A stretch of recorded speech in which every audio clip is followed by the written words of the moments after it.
के द्वारा पुष्प शैया की अरि सखी रचना कर, उपनय शयनांते साध माध्विक पात्रम। अरे सखी, एक चौकी के ऊपर सुंदर एक गिलास, सुंदर शरबत, उसकी झाड़ी, इनको सजा करके रख। अरे सखी, प्रिय सखी, हरे अद्य श्लाघ्यताम कौशलंते। श्री श्याम सुंदर जिस समय आए, तेरी कुशलता, तेरे सौंदर्य बोध, तेरी सजावट करने की जो पद्धति है, उसका दर्शन करके तेरी प्रशंसा करें। ये श्री किशोरी जी उस समय आदेश प्रदान कर रही हैं। श्री किशोरी जी के वचन है, विदग्ध माधव में रूप गोस्वामी जी वर्णन कर रहे हैं कि रचय बकुल पुष्पै तोरणम के विकल्पे। प्रिय सखी, अरविंदई तल्प मिंदी वरेणु। अरविंद के द्वारा और इंदिवर के द्वारा, इंदिवर कहते हैं नील कमल को, अरविंद कहते हैं लाल कमल को। नील कमल और लाल कमल, इनके द्वारा तल्प की रचना कर, उपनय शयनांते साधु माध्विक पात्रम। शैया के पास में, चौकी के पास में सुंदर माध्विक पात्र, शरबत का जो पात्र है उसको रख, झाड़ी को रख। सखी जिस समय आए, तेरी सौंदर्य बोध, तेरे सौंदर्य दृष्टि का, एस्थेटिक सेंस का दर्शन करके श्याम सुंदर रीझ जाए, तेरी प्रशंसा करे। सहचर्य हरि अद्य श्लाघ्यताम कौशलंते। श्री हरि तेरे कौशल की प्रशंसा करते हुए विराजमान हो। तो यहाँ पर कोई आदेश श्री वृंदा जी प्रदान करनी है उसी तरह का कि राधा सरोरण्य भुवा। राधा सर के अरण्य भूमा में, निकट के वन की भूमि में, सर्वा निषेव्य, वो संपूर्ण रूप में सेवन करने योग्य होकर के होनी चाहिए। सर्वस्व समर्पणेन। वहां पर अरे शरद ऋतु, तू अपने संपूर्ण संपत्ति को उड़ेल दे, संपूर्ण संपत्ति को फैला दे। स्वस्वामिनो, हमारे जो स्वामी, स्वामिना, स्वामिनो विवचन का प्रयोग करके श्री प्रियालाल, इन दोनों अपने हमारे जो स्वामी हैं उनके विस्मय कौतुकाभ्याम, उनको भी विस्मय और कौतुक उत्पन्न हो, वे भी प्रशंसा किए बिना नहीं रहे। अगण्य पुण्या भवदात धन्या, वे कहें अरे इतनी सुंदर कुंज रचना किसने की, और तू अगण्य पुण्य वाली होकर के, परम भाग्यशाली होकर के, भवदात धन्या, श्री स्वामी के सम्मान को, उनकी प्रशंसा को तू प्राप्त करेगी। तेरी कला आय धन्य हो जाएगी। यदि गुणी जन प्रशंसा कर दे तो जैसे गुणी की कला वह धन्य हो जाती है, इसी प्रकार तेरी जो कला है वह श्री श्याम सुंदर की प्रशंसा के द्वारा आय धन्य होकर के विराजमान होगी। तत्रापि पूर्वादिषु दिक्षु संतोमी वर्षादय।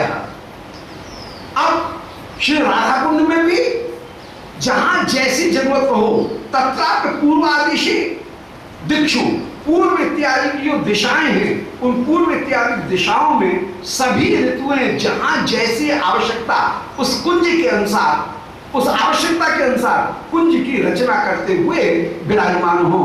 कहीं उशीर कुंज, कहीं पावस कुंज, कहीं निदाघ कुंज, कहीं शीत कुंज, हेमंत कुंज, इनकी रचना करती हुई। जहां हेमंत कुंज है वहां पर सुंदर बिछायत हो रही है, गलीचा बिछ रहे हैं, वहां पर रूई के पर्दे पड़े हुए हैं, सुंदर सौर घड़ी की हुई रखी हुई है। जहां ग्रीष्म कुंज है वहां पर खींचने वाले पंखा, डोरी के न्यारे लगे हुए हैं, छिड़काव हो रहे हैं, फुहारे चल रहे हैं। जहां पर बसंत कुंज है वहां पर अपूर्व रूप से सुगंध चारों ओर फैली हुई है, बसंत की रचना, सुंदर तोरण विराजमान हो रहे हैं।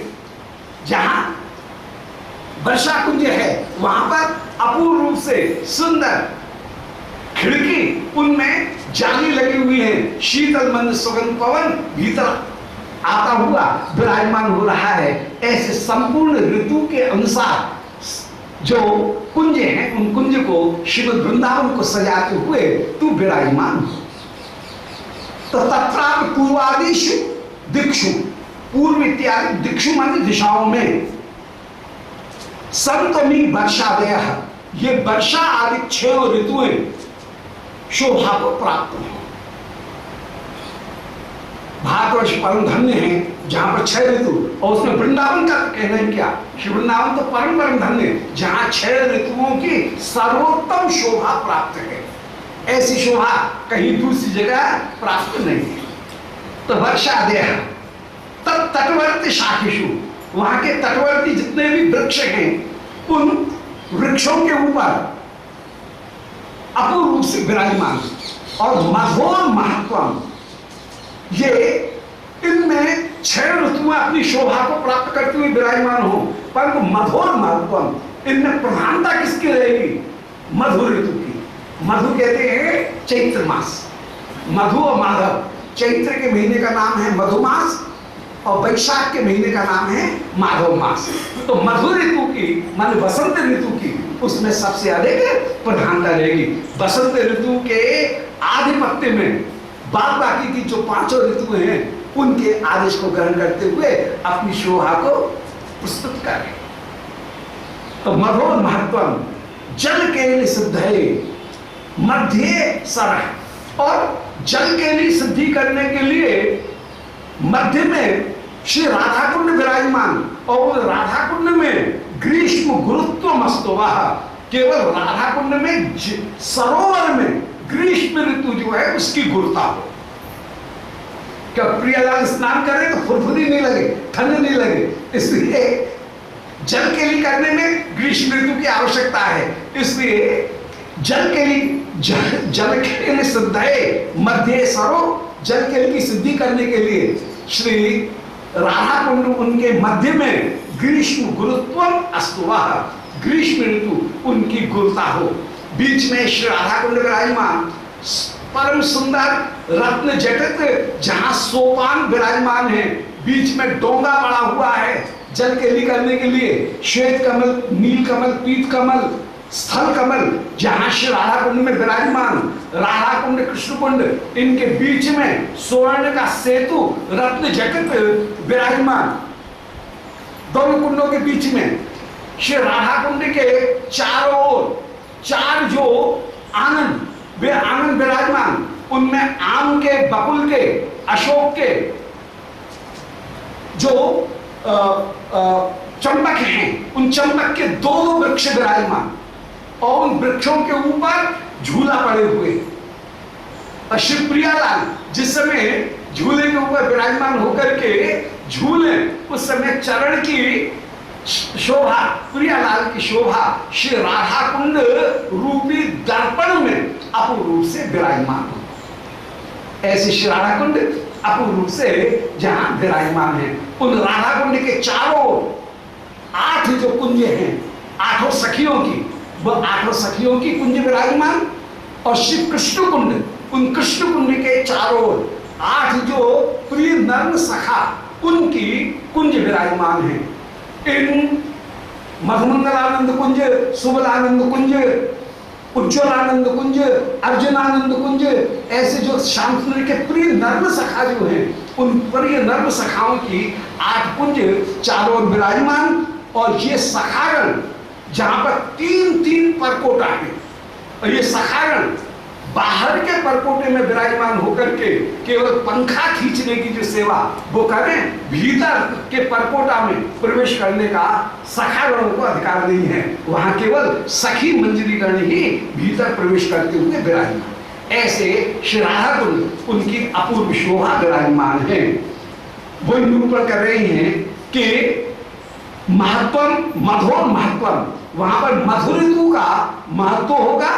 और जल के सिद्ध है, जल के लिए सिद्धि करने के लिए मध्य स्वरो ग्रीष्म गुरुत्वम अस्तुवा, मध्य में एक सरोवर हो, और वहां माने अरिक्षण ऋतु, वहां पर ग्रीष्म गुरुत्वम, ग्रीष्म ऋतु जो है उसकी गुरुता प्राप्त होगी। ग्रीष्म ऋतु के आदेश को प्राप्त करके तुम श्री प्रियालाल की सेवा करते हुए विराजमान होगे। ऐसे श्री वृंदा जी ने जिस समय आदेश प्रदान किया, उस आदेश को प्राप्त करके तास्ताम प्रणम्याच्युत केल विज्ञान, विज्ञान चातुर्य समास तदाज्ञान प्राप्य स्वकृत्याय ययुर मनोज्ञान कस्वाम न लिप्सेत जन समज्ञान तास्ताम प्रणम्य। उस समय ताह माने उन 6 ऋतुओं की देवियों ने ताम प्रणम्य श्री वृंदा जी को प्रणाम किया। और अच्युत केले विज्ञा, ये सारी ऋतुएं श्याम सुंदर के नित्य विहार को जानने वाली हैं। अच्युत केली, जहां केली की कभी समाप्ति नहीं है, कभी साक्षात रूप से केली विराजमान, और जिस समय श्री श्याम सुंदर वन में विहार करते हुए विराजमान हैं, उस समय भावना में, हृदय में, ध्यान में श्री प्रिया जी के साथ में आप अपनी केली का स्मरण करते हुए विराजमान। इसलिए नित्य विहार का तात्पर्य केवल शैया विहार मात्र नहीं है। नित्य विहार का तात्पर्य है कि शैया विहार का जहां निरंतर निरंतर स्मरण भी विद्यमान है, शैया विहार भी विद्यमान है, पर केवल शैया विहार होगा, शैया विहार के बाहर कभी निकल करके आएंगे ही नहीं तो अनंत कोटि वृंदावन वैभव वो सेवा के उपयुक्त नहीं रहेगा, वो सेवा में प्रयुक्त नहीं होगा। इसलिए भोजन, शयन, गौचारण, वन विहार करते हुए भी श्री प्रिया लाल का जो ध्यान है वह सर्वदा सर्वदा विलास में ही है। इसलिए श्री केलमाल ने कहा कि सब किशोर जोरी नहीं प्रकट भई सुखसार, जन्म कर्म जाके नहीं सहज विहार आहार। जैसे मछली विहार के बिना एक क्षण भी नहीं रह सकती, ऐसे ही श्री प्रिया लाल चाहे स्नान कर रहे हो, चाहे भोजन कर रहे हो, चाहे गोचारण कर रहे हो, चाहे पाक रचना कर रहे हो, परंतु सहज विहार आहार, मानसिक जो आहार है वो निरंतर चलता रहता है। मानसिक दृष्टि में श्री प्रिया लाल उनका ही स्मरण चलता रहता है। इसी का नाम नित्य विहार। केवल प्रकट नित्य विहार, प्रकट विहार होना वो वेद विहार होगा तो फिर वृंदावन का सारा वैभव वो सेवा के में उपयुक्त नहीं हो पाएगा। इसलिए नित्य विहार का तात्पर्य मानसिक रूप से उस विलास का सदा चिंतन करते हुए, उस माधुर्य का आस्वादन प्राप्त करते हुए श्री श्याम सुंदर विराजमान है। और इसी को संकेत श्रीमद महाप्रभु ने रूप गोस्वामी जी को कर दिया कि पर व्यसनी नारी नियुक्ता ग्रह कर्मसु तदेव चिंती अत्यंतर नवसंग रसायनम। रूप गोस्वामी जी व्याकुल हो रहे थे, अभी भूषण शाह के राजा की सेवा में लगे हुए हैं, व्याकुल हैं कि कब ये संसार छूटे और श्री प्रभु आपके चरणों को ग्रहण करूं मैं। उस समय श्री महाप्रभु ने रूप गोस्वामी जी से, सनातन गोस्वामी जी से यही कहा दोनों से कि घबराओ मत।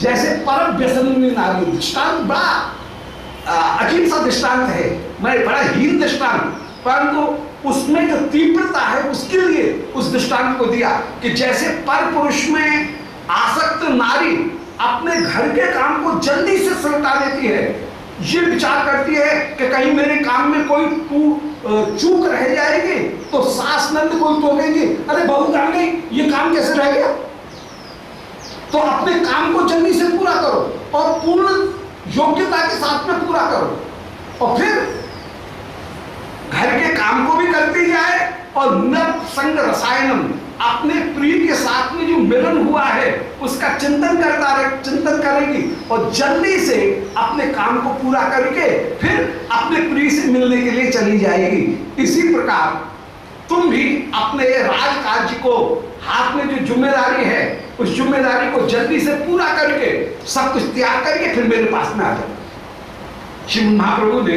ये संकेत प्रदान किया। तो यहाँ पर वही नवसंग रसायन विराजमान श्री प्रियालाल, वो भी नवसंग रसायन का स्मरण करते हुए ही सर्वदा सर्वदा विराजमान होती हैं। तो तास्ता प्रज्ञा, ये सबकी सब उस समय ताह माने उन ऋतुओं ने ताम प्रणम्य, ताम माने श्री वृंदा जी को प्रणाम किया, तास ताम प्रणम्य, देवियों ने वृंदा जी को प्रणाम किया।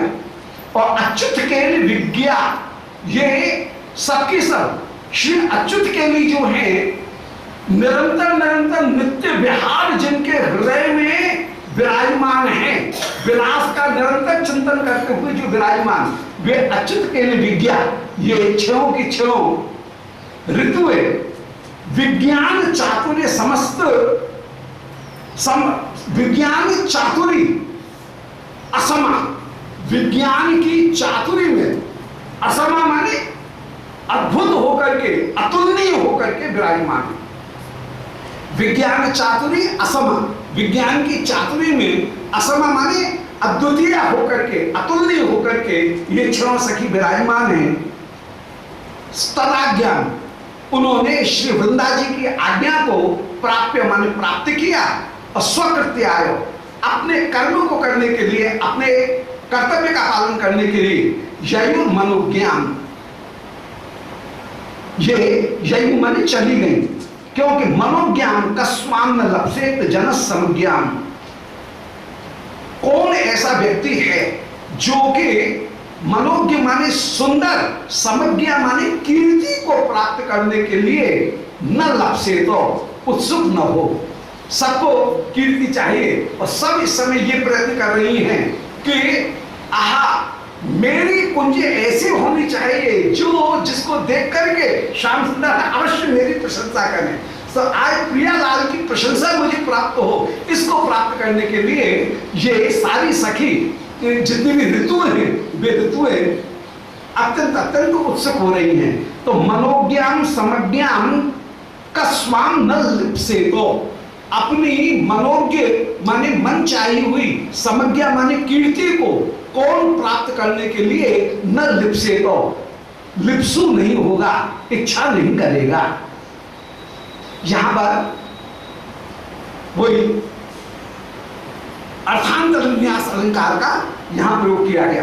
एक विशेष वस्तु का वर्णन करके फिर उसको जनरलाइज कर देना, उसका नाम है अर्थांतर विन्यास। सामान्यम वा विशेषो वा यदन्येन समर्थ्यते, जहां विशेष की सामान्य के द्वारा या सामान्य की विशेष के द्वारा समर्थन किया जाए, वहां पर अर्थांतर विन्यास अलंकार होता है। पहले व्याख्या कर चुके हैं। जैसे दिट्ठ एक मनुष्य है, वो मरा, देवदत्त एक मनुष्य है, वो मरा, इंद्रदत्त एक मनुष्य है, वो मरा, इसलिए मनुष्य मरणशील है।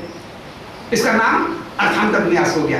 पहले विशेष स्पेसिफाई का वर्णन कर रहे हैं और फिर उससे जनरल का वर्णन कर रहे हैं, सामान्य का वर्णन करते हुए, और जहां विशेष का वर्णन करते हुए विराजमान, वहां पर अर्थांतर विन्यास। तो यहां पर कोई अर्थांतर विन्यास का वर्णन है कि कौन ऐसा है जो कि कीर्ति को प्राप्त नहीं करेगा। अब श्री कृष्ण ने इधर श्री प्रियालाल दोनों निकुंज मंदिर में विराजमान बलिहारी, और यहां से एक नई लीला शुरू हो रही है कि कृष्णस्तु कृष्णागुरु युग मदद द्रवई रज राधांग मनंग रंगदम। अब श्री प्रिया निकुंज मंदिर में श्याम सुंदर के पास में जब पधारी, वहां श्याम सुंदर के रूप का दर्शन करके ऐसी मोहित हो गई कि जोई जोई प्यारो करे, सोई सोई मोए भावे, भावे मोए सोई सोई, जो जो करे प्यारे। वहां प्रिया बिल्कुल प्यारे के अधीन हो गई, जो जो प्यारा कर रहे हैं वो ये करती जा रही है। ये श्री श्याम सुंदर ने ऐसी मोहिनी डाली है, श्री प्रिया एकदम मोहित होकर के उस समय विराजमान है श्री विश्वानंद, और उस समय श्री किशोरी श्याम सुंदर कह रहे हैं, बोले प्रिय आओ, आपका श्रृंगार में कर दो। ऐसा कहकर के कृष्णस्तु कृष्णागुरु युग मद द्रवई, कृष्णागुर युग माने कृष्णागुर कहते हैं कस्तूरी को, तो कस्तूरी से युक्त जो मद द्रव था, सुंदर कस्तूरी का जो लेप है, उस कस्तूरी के लेप के द्वारा श्री श्याम सुंदर ने किशोरी जी को अपने श्रीहस्त से, श्री प्रिया उनके कपोल, वक्ष, श्रीहस्त, उन सब को श्री श्याम सुंदर ने कस्तूरी के द्वारा लेप कर दिया है। कस्तूरी को मर्दन किए श्री स्वामी जी का बिल्कुल इसी भाव का एक पद है। स्वामी हरिदास जी केरमाल में भी इसी भाव का एक पद है कि कस्तूरी को मर्दन किए श्री प्रिया विराजमान हो रही हैं, अपूर्व शोभा को प्राप्त करते हुए विराजमान हो रही हैं। यहाँ पर कोई भाव विराजमान।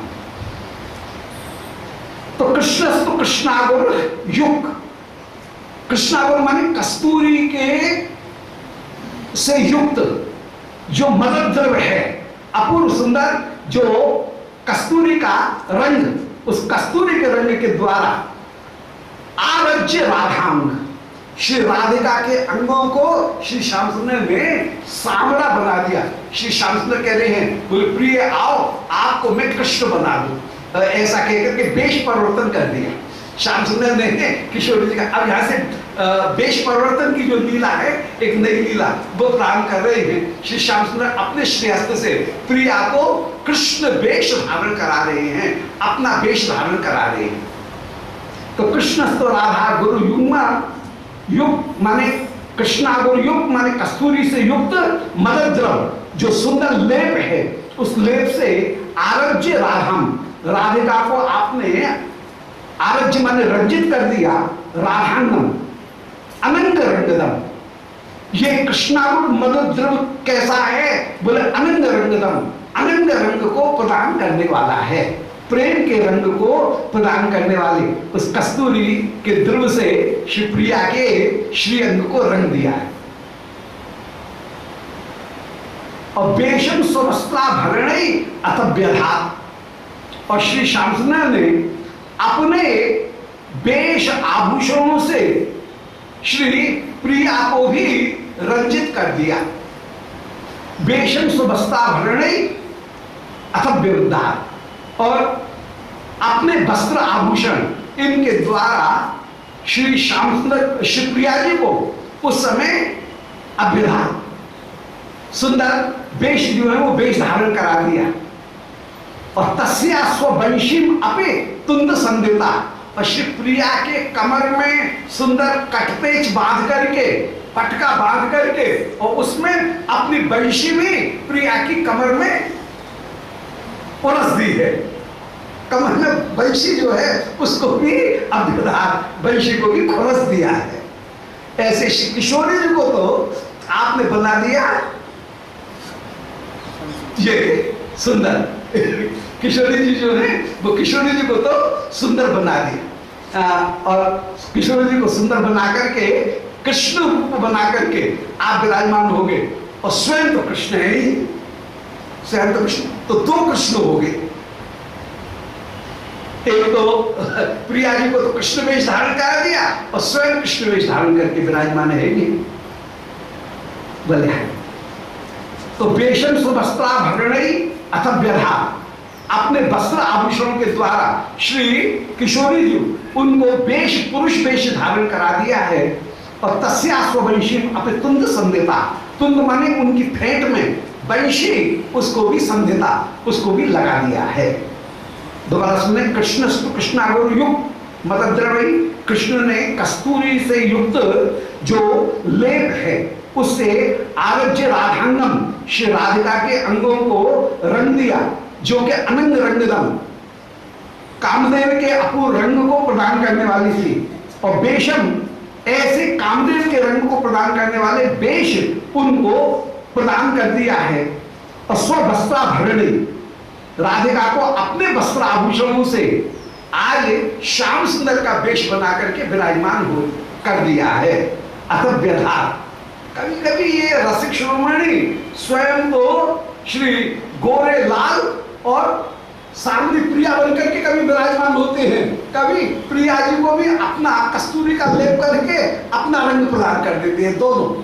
तो यहाँ अपूर्व वेश प्रदान करके विराजमान हो गए, अपना रंग जैसे कस्तूरी से मेकअप करके प्रिया को लेप करके अपने अंग कांति किशोरी जी को प्रदान कर दी है। और स्ववंशी मापितुंद संध्यता, वंशी को भी फेंट में बांध दिया है। संध्यता माने बांध दिया या खुरस दिया। उदरमुखी ताम उपवेश वृष्या, और प्रिया जी से ये कहा कि आप उत्तर की ओर मुख करके इस कुश आसन के ऊपर बैठ जाओ। कुश आसन, वृष्याम, कुश आसन जो है वो कुश आसन के ऊपर आप बैठ जाओ। और ह्रियैव नपुंसकलिंग मौन माप्त्या। अब श्री प्रिया जी तो स्वयं ही लज्जित हो रही हैं, स्वाभाविक लज्जाशीला हैं। बोले ये लज्जा बड़े काम की वस्तु है, आप इसी लज्जा को धारण करके रहो। श्याम सुंदर मन में प्रसन्न हो रहे हैं। बोले चलो लज्जा का इनको उपदेश देने की जरूरत नहीं है कि आप मौन रहना। शिवप्रिया तो स्वयं ही लज्जाशीला होने के कारण मौन ही है। और श्याम सुंदर चाह रहे हैं कि इस समय जो भूमिका मैं प्रिया जी से करवाना चाहता हूं वो भूमिका कोई ऐसी भूमिका हो जिसमें कृष्ण ऐसा दिखे, सखी जब आए कि कृष्ण इस समय किसी मंत्र का जप कर रहे हैं। पौर्णमासी जी ने वो जो लिख करके पत्रिका दी थी ना पिछले सर्ग में, वो कृष्ण उसी मंत्र का जप करने के लिए और पुरस्चरण करने के लिए कृष्ण बैठे हैं। तो प्रिया जी को कृष्ण का वेश बंधा करके और कुश आसन के ऊपर बैठा दिया और प्रिया अपने आप ही मौन है। तो मौन की उपदेश देने की, डायरेक्शन देने की निर्देशक को जरूरत पड़ी नहीं। जो अभिनेता है वो अभिनेता अभिनेत्री अपने आप उसके अनुसार कार्य करता हुआ विराजमान होगा। तो उदरमुखी ताम उपवेश वृष्याम, वृष्या माने आसन, ह्रियैव नैसर्गिक मौन माप्ताम, और लज्जाशीला होकर के वे स्वतः ही विराजमान हैं।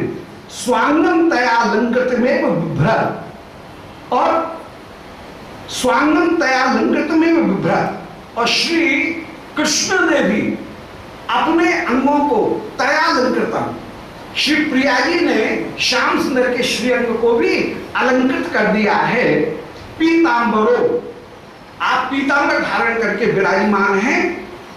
पीतांबरो अपि आस्त तदेक पार्श्वे, और पीतांबर धारण किए हुए, पीतांबर पहन करके विराजमान, धारण किए हुए हैं पीतांबर, पीतांबर धारण करके कृष्ण भी कृष्ण बन करके विराजमान हो गए। तो दो कृष्ण हो गए, प्रिया जी भी कृष्ण हो गए और श्री श्याम सुंदर भी कृष्ण बन गए।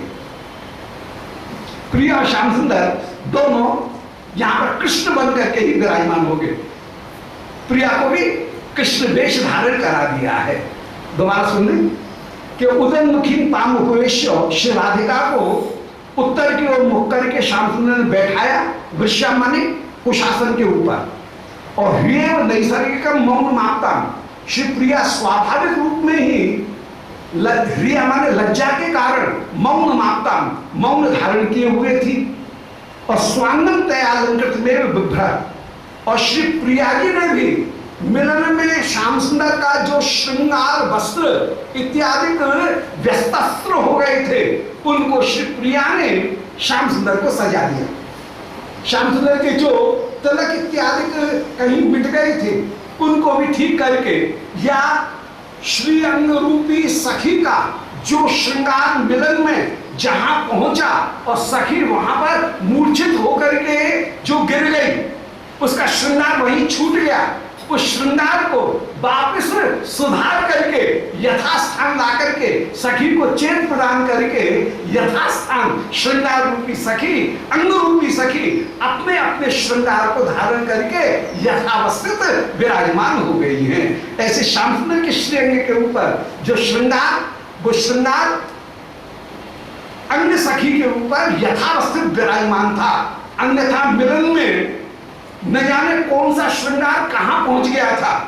चरणों का अलग तक, कहीं मस्तक के ऊपर, अधरों की पीक, कहीं कपोल के ऊपर, नैनों का कज्जल कहीं अधर के ऊपर विराजमान हो रहा था। परंतु उन सब को जो अंग रूपी सखी का श्रृंगार, जहां सखी पहुंची वहीं मूर्छित हो गई, वहीं उसका श्रृंगार छूट गया था।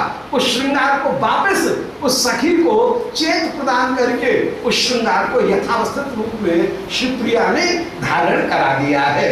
और श्याम सुंदर सुव्यवस्थित होकर के, यथावस्थित होकर के उस समय विराजमान हो गए हैं। तो स्वांगम तया अलंकृतम, राधिका के द्वारा अलंकृत होकर के अपने अंगों को भी विभ्रत धारण किए हुए पीतांबर माने वे श्री कृष्ण आस्त तदेक पार्श्वे, श्री राधिका के पास में ही विराजमान हो गए।